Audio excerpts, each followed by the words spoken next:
Hi guys, it's me again, Roger Moore. I'm just putting out there my thoughts and feelings about different things that I've faced in my past.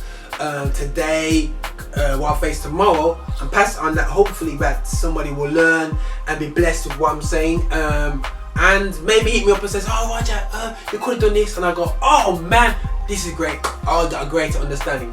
But one thing I want to touch about here today, as you can probably see from the title, it's about talent shows. Now, I've judged a talent show before in the gospel field.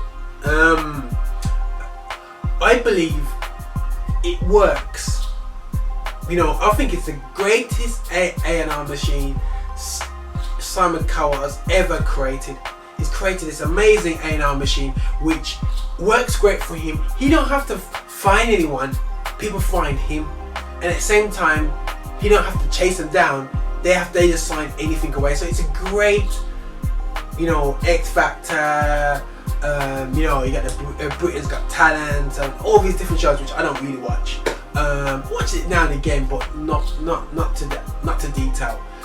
So it's great and it works as a great thing, and people are getting real saying that you're whack, you can't sing, and oh, you're amazing. You know what I mean? So we hear great singers, we hear awful singers, and we see the politics with it. Great showbiz.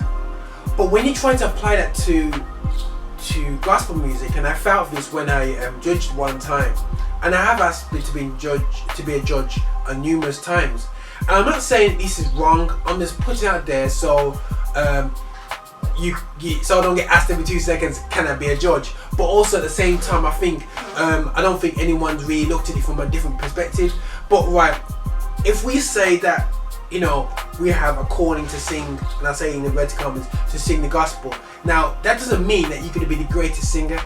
But in your early years, I believe that people are very fragile, and if people tell you that you don't win the competition or you didn't get through of this, you can feel down, and it will knock people from their ministry.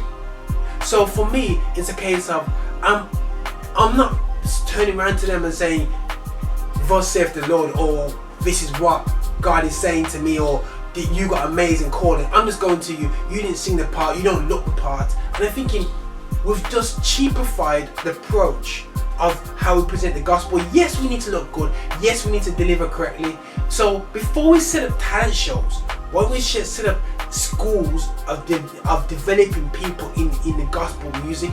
I start focusing on telling people what they should and shouldn't do. If not, show them how to do it, direct them. But people just coming up at the woodwork, doing talent shows, which is great, giving people record deals when there's no scene. You know, I'm like, you know, they need development. You know, they need a lot more than just giving a record label a couple £1,000 here or whatever, which is great and fantastic.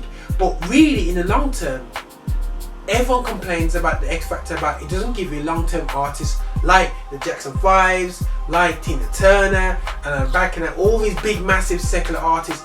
These guys, Jay-Z, have done the hard work and got there and got further. So which ones do you want to be producing? Quick fixes, or we're looking at producing quality, great artists that will be able to minister the gospel for years to come? Yeah, so that's just me putting out. I'm not saying that it's wrong to do talent shows. I'm just saying that I don't want to be discouraging anybody from ministry, discouraging anyone's soul. You know, I'd rather sit down with them in a development program to develop that skills over a period of time. I think it's more achievable than actually having talent shows about telling people what they need to work on. And to be honest, who can judge really? God bless you. In a bit.